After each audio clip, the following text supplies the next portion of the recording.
Hello students. आज कक्षा 12 CBSE Uttarakhand board जीव विज्ञान हिंदी माध्यम विषय पर आधारित मानव जनन अध्याय से जो प्रकरण हम पढ़ने जा रहे हैं वह प्रकरण संबंधित है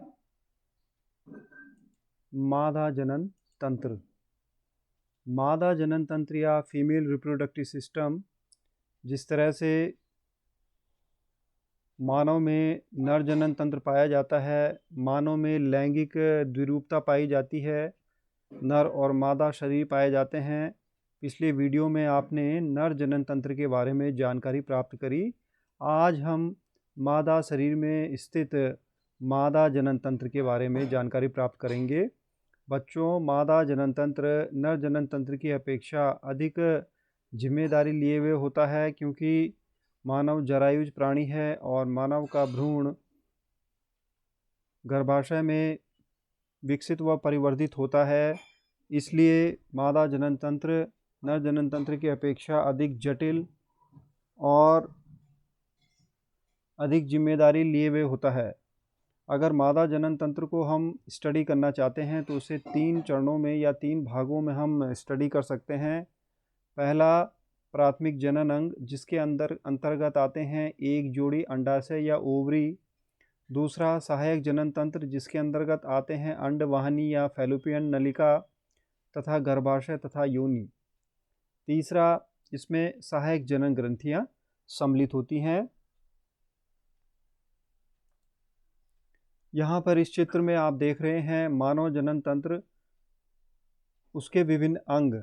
यहाँ पर आप लेफ्ट और राइट साइड में जो अंडाकार रचनाएं देख रहे हैं हल्के लाल रंग की, ये अंडाशय हैं, जो कि मादा जनन अंग की सबसे प्रमुख रचनाएं होती हैं। इसके पश्चात आप यह जो नलिका रूपी रचना देख रहे हैं यह अंडवाहिनी कहलाती है। इस अंडवाहिनी का जो आरंभिक भाग होता है या जो उसका माउथ होता है वो झालर नुमा होता है, जिसको हम झल्लरी या फिम्ब्रेई कहते हैं। और उसके पश्चात फिर ये यू टर्न लेता है। इसका जो यू टर्न होता है उसे हम एम्पुला या तुम्बिका कहते हैं। इसके पश्चात यह फिर गर्भाशय की ओर अग्रसर होता है और यहाँ पर फिर एक विशेष प्रकार की रचना आती है जिसका डायमीटर कम होता है, जिसको हम संकीर्ण पथ या इस्थमस कहते हैं। और इसके पश्चात फिर दोनों ओर की अंडवाहिनी यानी लेफ्ट और राइट साइड की अंडवाहिनी जुड़ती है गर्भाशय से। तो गर्भाशय यहाँ पर आपको क्षेत्रफल के हिसाब से सबसे बड़ी रचना दिखाई दे रही है, जो कि मुख्यतः एक पेशीय संरचना होती है और इसके अंदर ही भ्रूण का पालन पोषण परिवर्धन विकास होता है। चलिए आगे बढ़ते हैं। सबसे पहले हम प्राथमिक जनन अंग में अंडाशय की जानकारी लेते हैं। मादा में उदर के निचले भाग के दोनों ओर एक एक अंडाशय स्थित होता है। प्रत्येक अंडाशय की लंबाई 2 से 4 सेंटीमीटर के लगभग होती है और यह श्रोणि भित्ति तथा गर्भाशय से स्नायु द्वारा जुड़ा होता है। प्रत्येक अंडाशय एक पतली जनन उपकला से आस्तरित होता है तथा आंतरिक रूप से एक संयोजी ऊतक, जिसे स्ट्रोमा कहते हैं, से बना होता है। स्ट्रोमा बाह्य कॉर्टेक्स व भीतरी मेडुला से विभक्त होता है।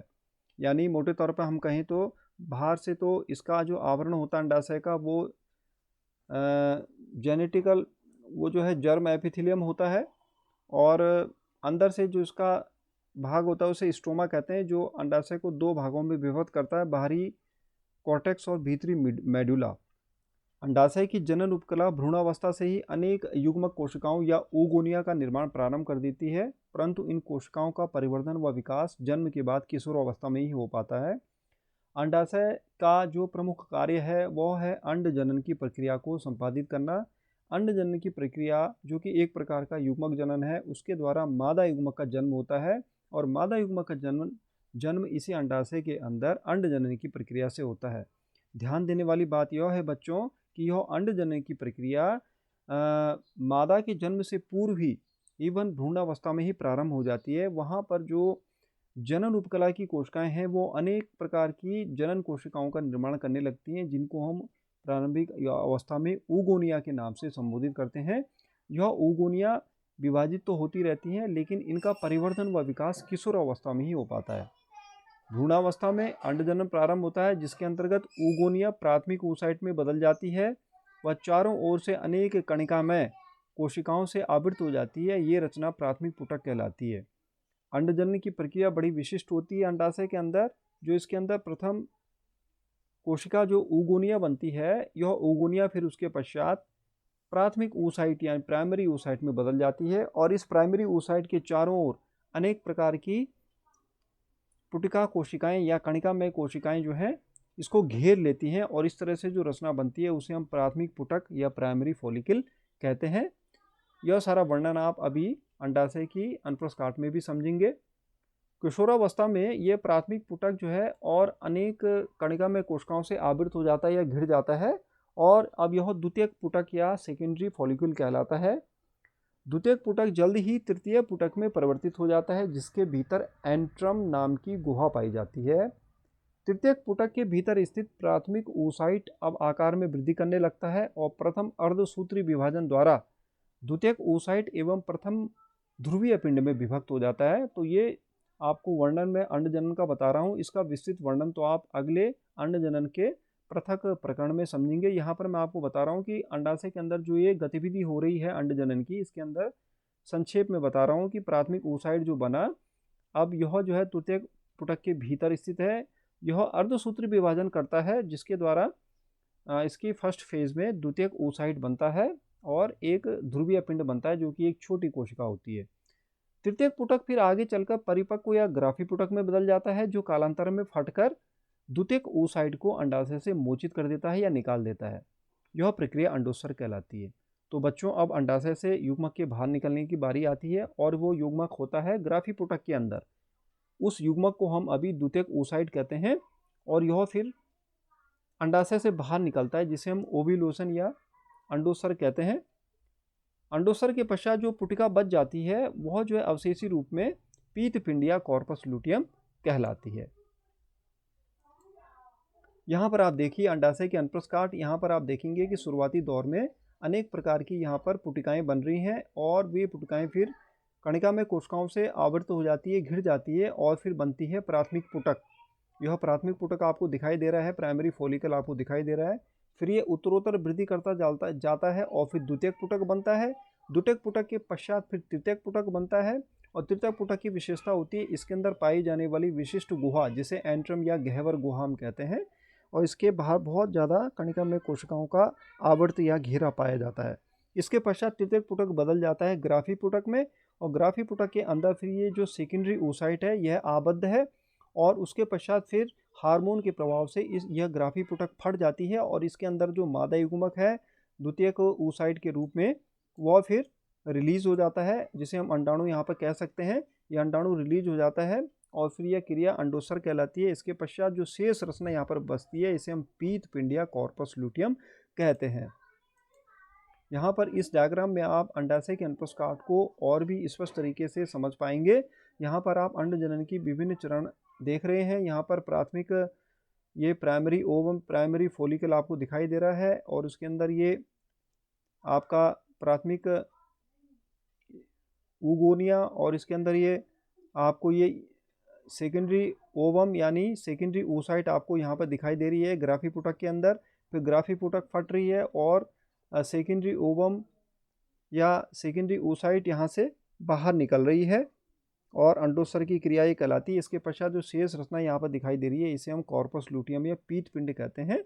इस तरह से हमने देखा कि कैसे अंडाशय के अंदर अंडजनन की प्रक्रियाएं होती हैं, जिसके द्वारा अंततोगत्वा अंड कोशिका रिलीज होती है। इसके पश्चात जो है अंडाशय की जानकारी लेने के पश्चात अब हम देखेंगे जो अंडाशय से जुड़ी हुई नलिकाएं होती हैं, जिनके द्वारा जो है अंडाणु ग्रहण किया जाता है, उसको हम कहते हैं अंडवाहिनी या फेलोपियन या डिंब नलिका। अंडवाहिनी लगभग 10 से 12 सेंटीमीटर लंबी होती है, जो एक और कीप रूपी रचना कीपक या इनफिंडिबुलम द्वारा अंडाशय की ओर उन्मुख होती है, वह दूसरी ओर गर्भाशय से जुड़ जाती है। इनफिंडिबुलम के सिरे पर झल्लरी नामक झालर समान रचनाएं होती हैं, जो उत्सर्जित अंड कोशिका को ग्रहण करने का कार्य करती है। पूर्व में जब आपको मैंने अंड कोशिका का अंड वाहिनी का चित्र बताया, उसमें आपने देखा कि जो झल्लरी या झालर नामक जो रचनाएं पाई जाती हैं उसे हम झल्लरी कहते हैं, जो कि अंडाणु को ग्रहण करने का कार्य करती है। इसके पश्चात इन्फेंडिबुलम के आगे चलकर एक चौड़ी यू आकृति आती है जिसे तुम्बिका या एम्पुला कहते हैं। तुम्बिका के आगे अंडवानी का जो सिरा संकरा भाग गर्भाशय से जुड़ता है उसे संकीर्ण पथ या इस्थमस हम कहते हैं। इसके बाद जो अगली रचना है अंडवानी के पश्चात उसे हम गर्भाशय कहते हैं या यूट्रस कहते हैं। यूट्रस या गर्भाशय का आकार उल्टी नाशपाती जैसा होता है। यह श्रोणी भित्ति से स्नायु द्वारा जुड़ा होता है। गर्भाशय एक पतली ग्रीवा द्वारा योनिज में खुलता है। गर्भाशय का एक पेशीय रचना होती है। इसका बाहरी पेशी स्तर पेरीमेट्रियम, मध्य पेशी स्तर मायोमेट्रियम और आंतरिक पेशी स्तर एंडोमेट्रियम कहलाता है।